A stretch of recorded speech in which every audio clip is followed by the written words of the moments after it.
2003 Movies in Review. It has been 20 years since 2003. In the early 2000s, we watched the world change at a very rapid rate. 2003 was a revolutionary year. It was the last year VHS tapes were more popular than DVDs, the first year Comcast released their on-demand services, Michael Jordan's last year in the NBA and final retirement, the year Oprah became a billionaire, and the year the US declared war on Iraq. I was in grade school at the time and have very fond memories of being a kid in that time. After playing outside all day, I would come inside on the weekends and watch movies. While the small screen saw major success in 2003 with shows like Friends, Frasier, Malcolm in the Middle, The Bernie Mac Show, and Everybody Loves Raymond, the big screen was no different. This was the era prior to streaming services when people still had to go to the movie theater.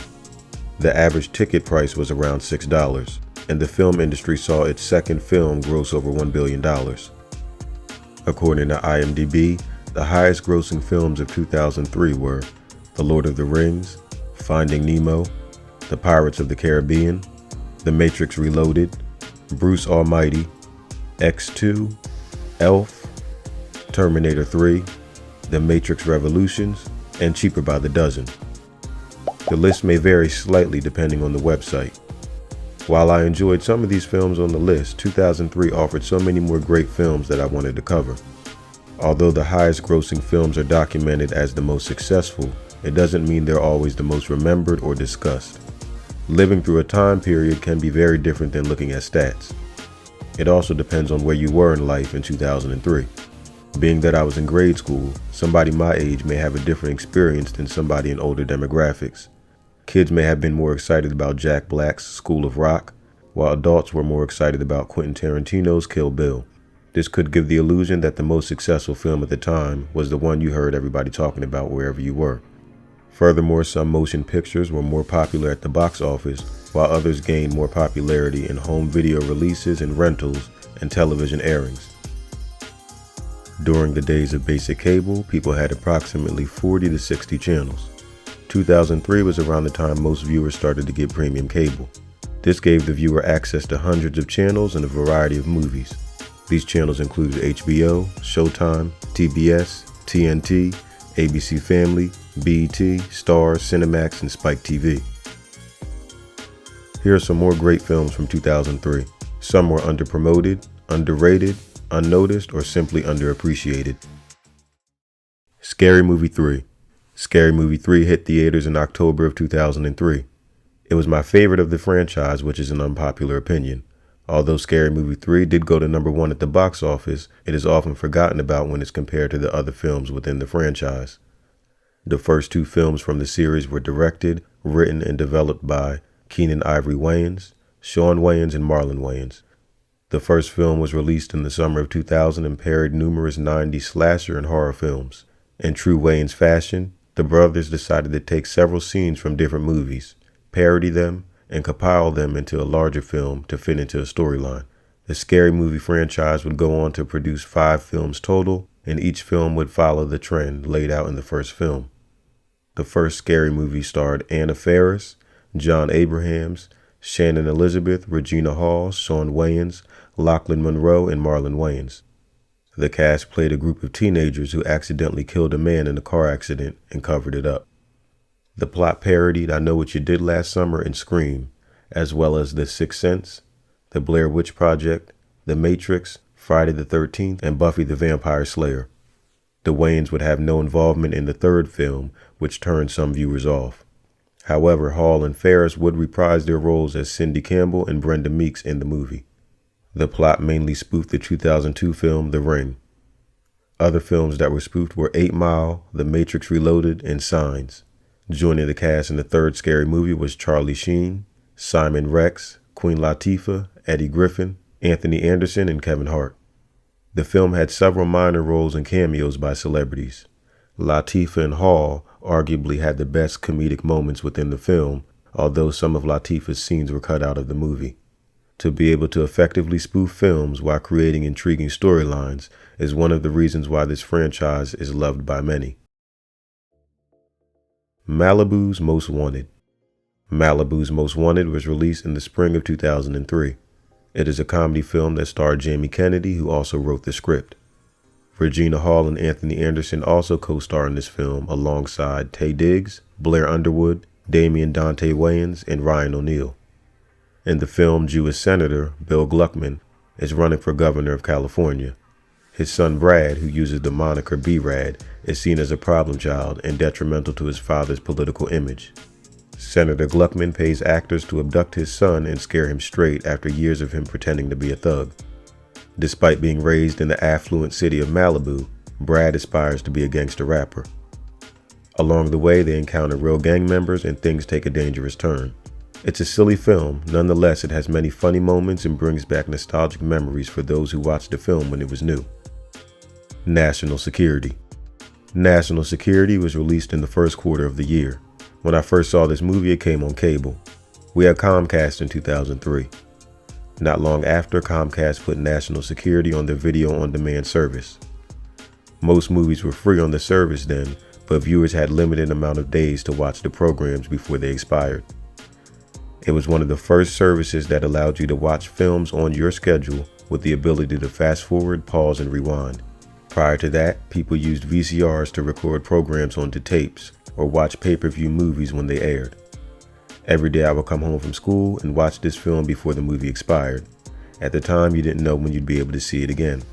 National Security starred Martin Lawrence and Steve Zahn as Earl Montgomery and Hank Rafferty. It is classified as a buddy cop action film. However, Earl initially fails his police academy test.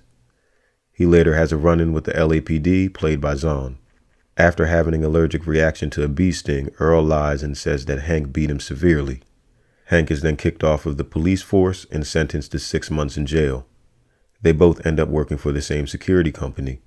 When criminals break into the warehouse they work at, they run into each other again.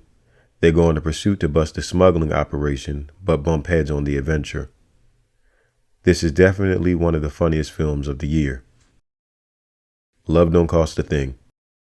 Love Don't Cost a Thing is a remake of the 1987 film Can't Buy Me Love, and the title derives from the Jennifer Lopez 2000 hit song by the same name.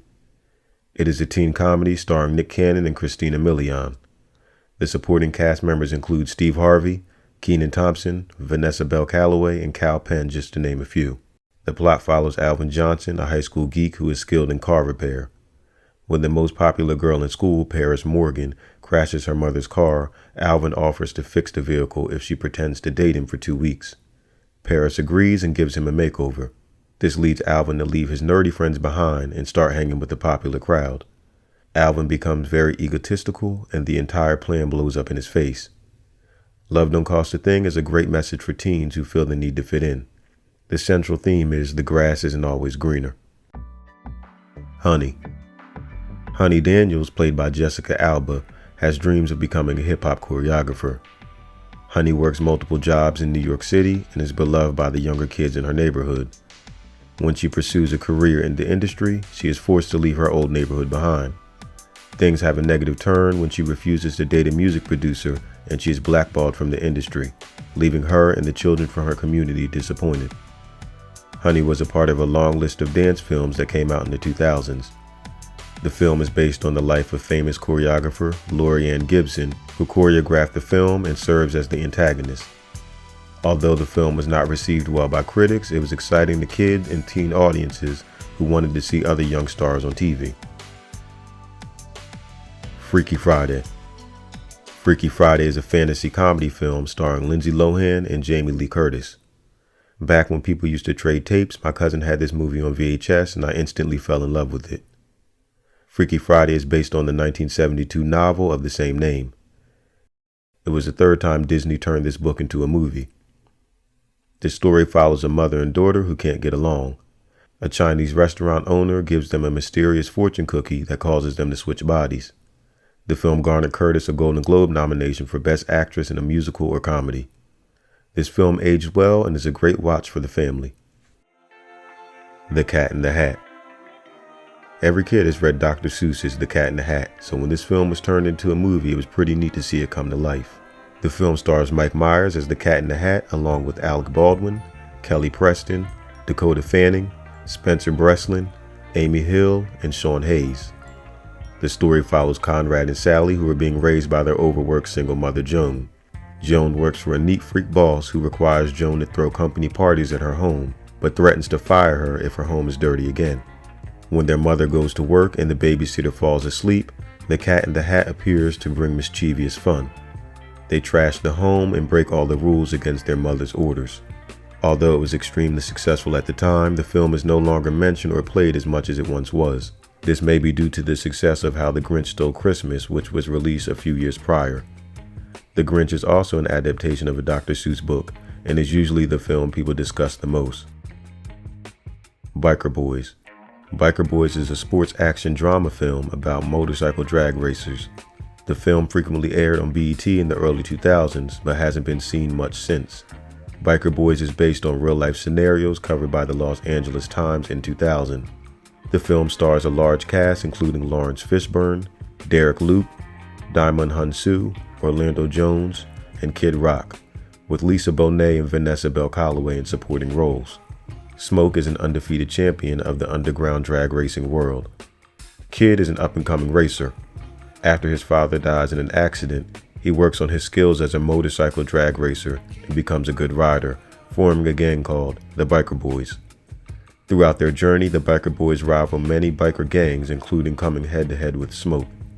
This is an action-packed motion picture and is for anybody who enjoys film series such as The Fast and the Furious. Head of State.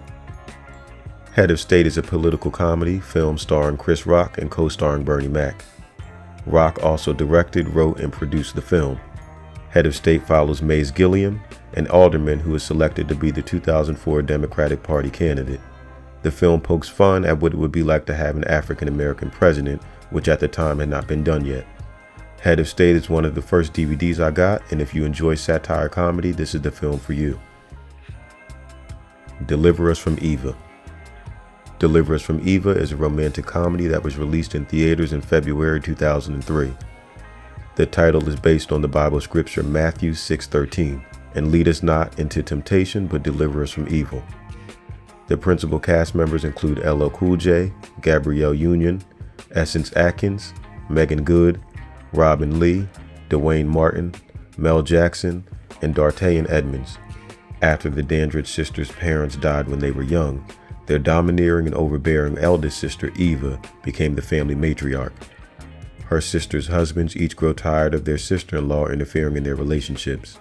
Together, they devise a plan to get rid of Eva. They pay their friend Ray Adams $5,000 to date Eva and then convince her to move away with him. It's an excellent film for couples. Bad Boys 2. Bad Boys 2 is one of my favorite films of all time and the best of the franchise.